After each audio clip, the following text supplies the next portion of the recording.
Et c'est parti, et bonjour. Ah, oh, je me fais agresser par mon micro. Bonjour à tous, c'est David. Bienvenue sur ce petit tuto où je vais vous parler de mise en page et essentiellement des types de traits pointillés qui apparaissent, qui n'apparaissent pas.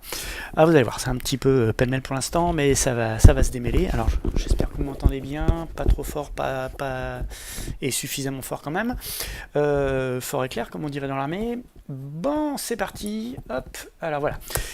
Donc ici j'ai une présentation, hein, donc c'est une vue que je vais utiliser que je vais glisser dans une feuille. Parfait, elle me plaît. Seulement, il y a des choses que j'aimerais faire apparaître que je vois pas forcément. Alors, ici, je suis bien en discipline génie climatique, donc dans les propriétés, j'ai bien génie climatique, et je veux simplement voir, par exemple, j'aimerais voir, tiens, hop, les canalisations qui passent en dessous des autres, pourquoi je les vois pas? Elle va où? Est-ce celle qui part ici? Où est-ce qu'elle passe? Et à quoi elle est connectée? Je ne sais pas. Donc la solution facile, c'est de dire on passe en mode filaire. Bon, le problème c'est que, vous voyez, si je dézoome, en mode filaire, ça devient, c'est juste illisible.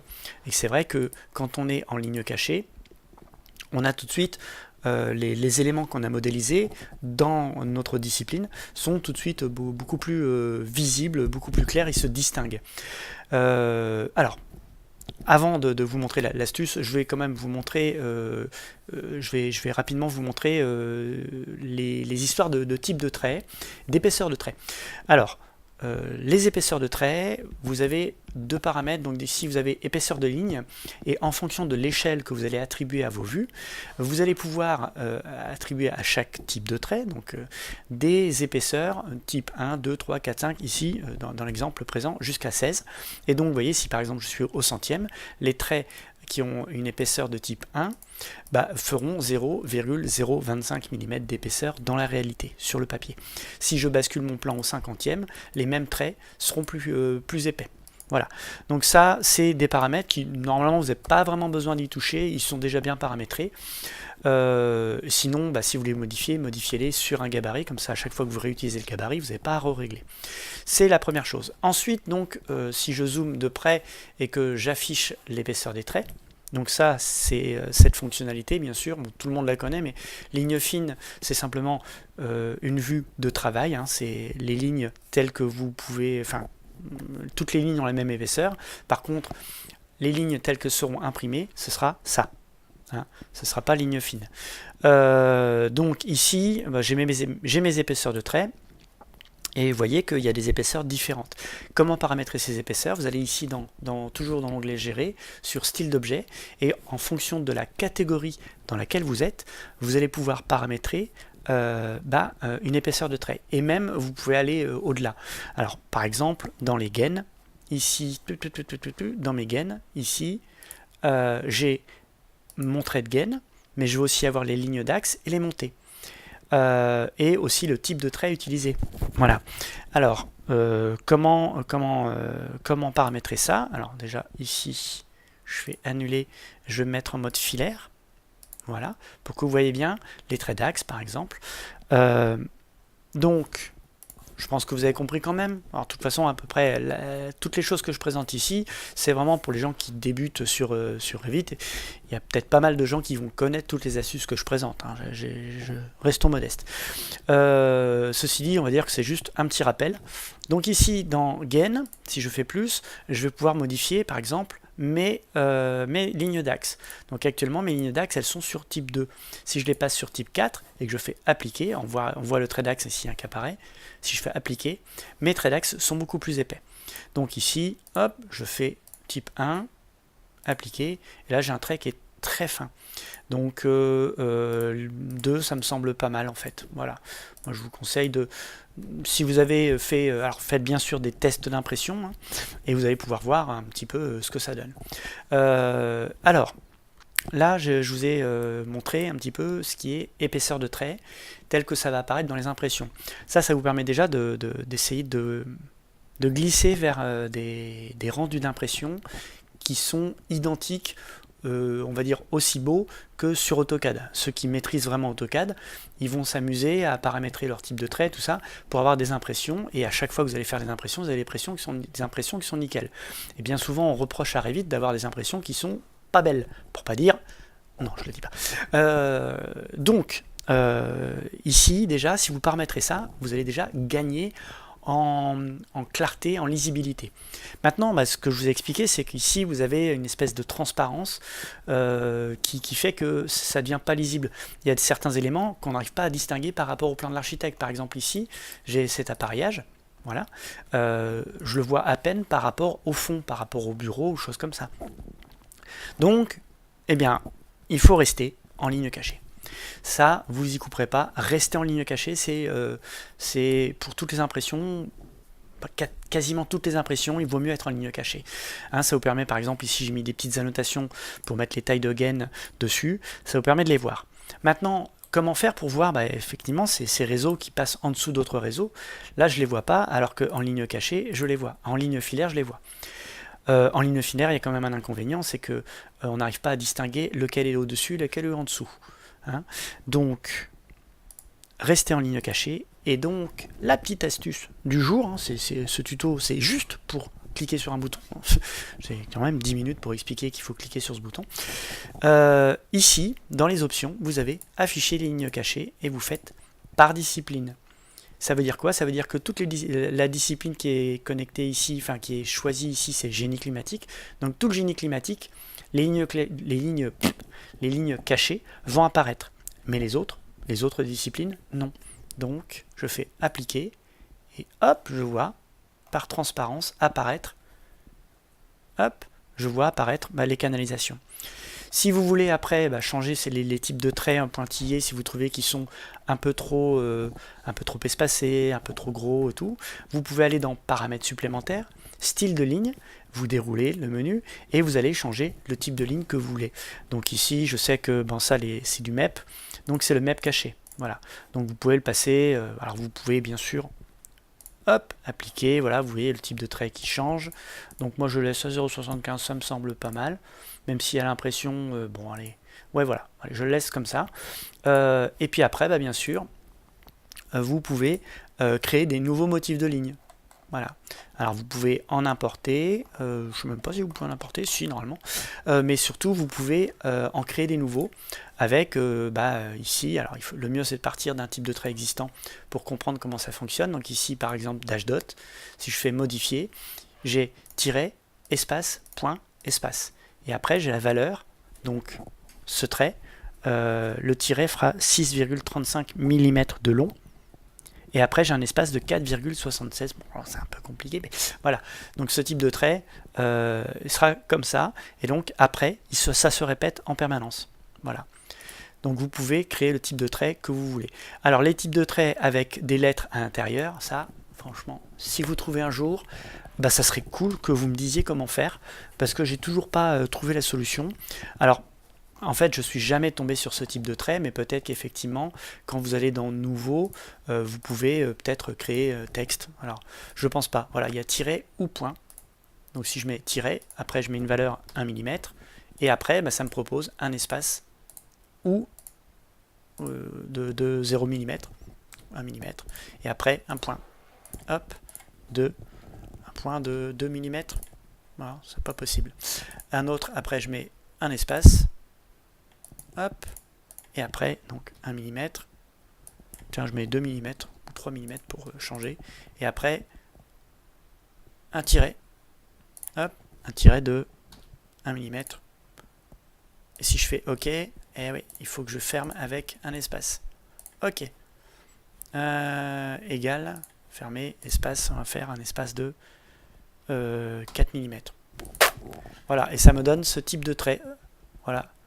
Alors je ne l'ai pas renommé, mais voilà, donc c'est une grande parenthèse, hein, je voulais absolument pas vous parler de ça au départ, je voulais juste vous dire, il faut cliquer sur afficher les lignes cachées par discipline. Bon, voilà, ça me permet de refaire un petit peu le point global.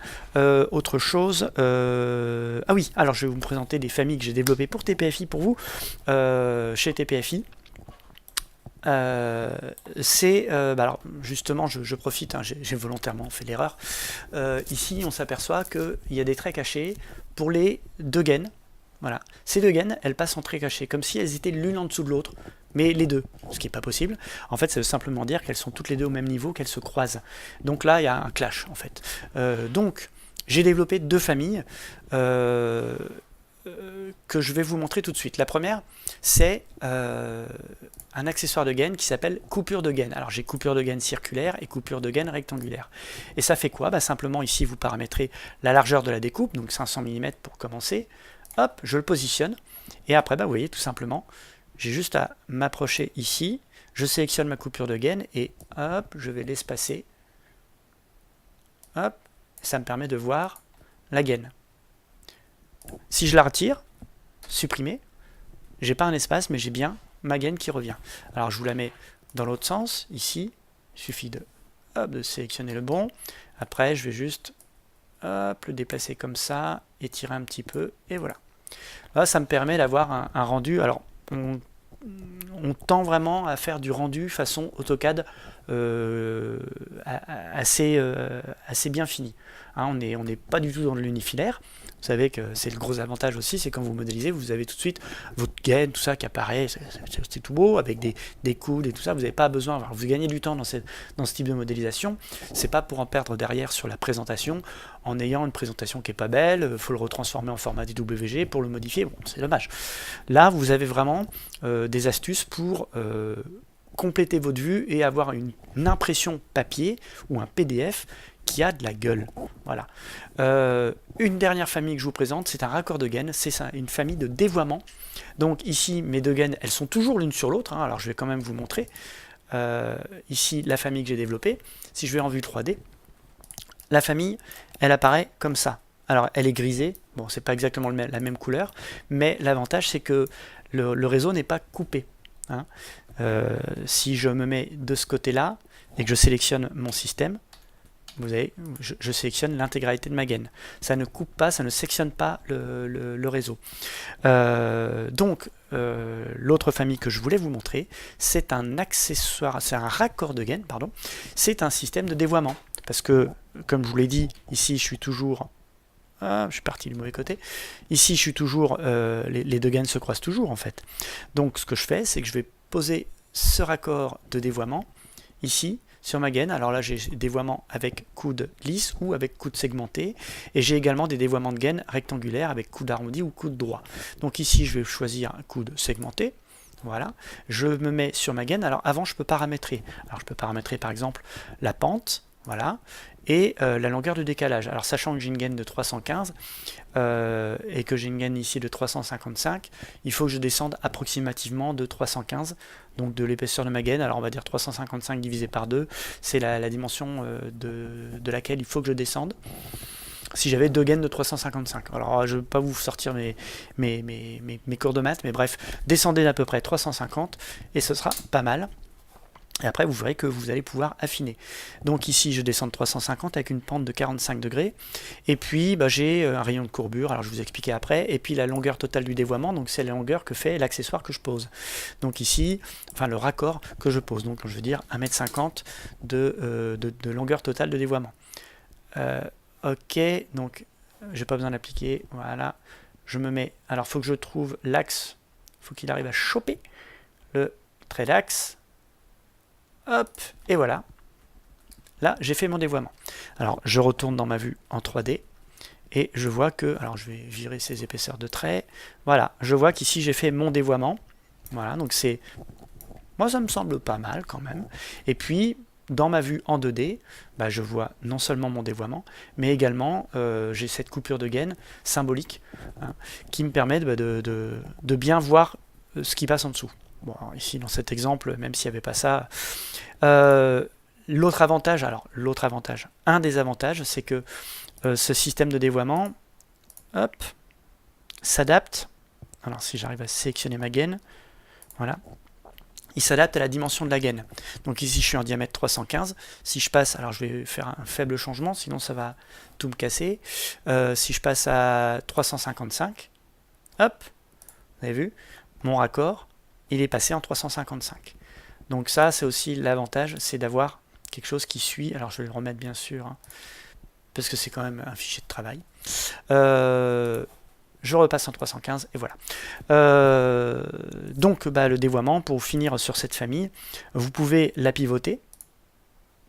Et vous pouvez la pivoter donc pour faire un dévoiement sur le côté. Si je continue à cliquer toujours sur la même icône de pivot, c'est-à-dire en haut, il y en a une autre en bas. C'est pour tourner à droite ou à gauche. Voilà. Donc si je clique toujours sur la même, je tourne toujours de 90 degrés, toujours dans la même direction, dans le même sens. Voilà. Là, je passe au-dessus. Donc si je regarde dans ma vue 3D, hop, je passe au-dessus de ma gaine. Ça marche aussi. Voilà. Si je continue à pivoter, toujours ici, je passe ici. Alors, le fait que vous puissiez pivoter comme ça a aussi un intérêt, c'est que vous pouvez voir le dévoiement sans aller dans une coupe ou aller dans une vue 3D. Hein, donc ici, je refais ZZZ, voilà, Z, Z, voilà. Alors je vais supprimer cette coupure de gaine, c'était juste pour vous montrer la famille. Voilà, ici, si je mets mon raccord de gaine, que je le positionne comme ça, alors il a gardé les derniers paramètres, comme toutes les familles. Hop, ici, ce que je fais, c'est que je le pivote. Alors je clique en bas, comme ça il pivote comme là. Et là, je vais pouvoir régler mon niveau en fonction de la gaine. Je sais que voilà, c'est très visuel. Alors vous avez vu, en plus, il a un magnétisme sur le milieu de la famille, ce qui fait que on sait que la partie basse de ma gaine sera exactement ici. Donc je peux après m'amuser à avoir la partie droite de ma gaine pile à la dimension. Alors je vous ai montré l'angle, on peut le pivoter et là on peut bien sûr 30 degrés, ouh là là c'est un peu juste, 30 degrés, on va rester sur 45, c'était pas mal, appliquer et ok, voilà. Et après ici vous pouvez élargir d'un côté ou de l'autre, voilà, hop, votre dimension et vous retrouvez les paramètres qui changent. Une dernière chose, c'est le rayon de courbure, c'est si je me mets sur 0,75, hop, voilà, c'est en fait c'est le rayon de courbure. Voilà, tout simplement. Si je me mets sur 1,5, vous allez voir que du coup, mon accessoire, mon raccord prend beaucoup plus de place. Alors ce que j'appelle raccord, c'est le raccord dans le raccord, c'est le coude. Hein. Là, il y a un coude, un deuxième coude, un troisième coude et un quatrième coude, et puis des morceaux de gaine. On ne peut pas les dissocier. Alors, si la question venait à être posée, on ne peut pas les dissocier, c'est une famille. Et on ne sépare pas la famille. C'est nul. Je suis fatigué. Allez, je pense que c'est tout. Je vous ai montré un petit peu tout ce que vous pouviez faire avec pour les présentations. Donc je vous dis à bientôt. Merci de m'avoir suivi. Et puis passez un bon week-end. Enfin, pour moi il est vendredi, mais voilà. Pour les autres, à bientôt. Ciao.